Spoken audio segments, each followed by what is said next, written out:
ሰላማችሁ ከእግዚአብሔር የተነሳ እጅግ የበዛ ይሁን።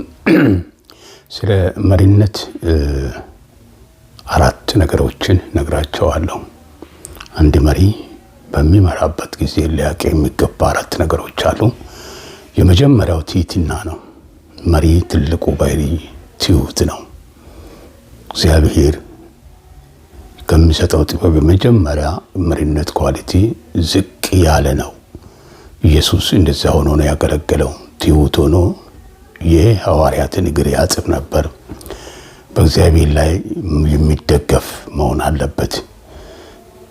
ሁለተኛው የመሪነት ኳሊቲ ጥበብ ነው። ንጉሡ ሰለሞን ሁለት ሴቶች ሕፃን ልጅ ከሞተ በኋላ ከገደለች በኋላ ሕፃኑን ቀይራ የኔ ነው ብላ መጣች። ሁለቱም ጥል ነበራቸው። ለሰለሞን የተሰጠ ጥበብ ሁለቱም የኔ ባዮች በመጡ ጊዜ ሳይፈምጡ ከፍዬ አንዱን በኩል ለአንዱ አንዱን በኩል ለአንዱ እሰጣለሁ አለ። ነገር ግን ያ የጥበብ ነገር ነበር።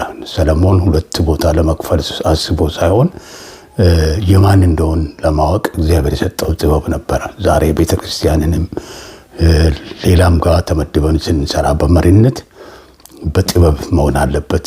የሚቆይ ነገር በማቆየት በጥበብ በማስተዋል መስራት አለብን። የእግዚአብሔር መመሪያ እሱ ስለሆነ የጥበብ መጀመሪያ እግዚአብሔርን መፍራት ነው። እግዚአብሔርን ፈርተን የምንወስን ውሳኔ መሆን አለበት።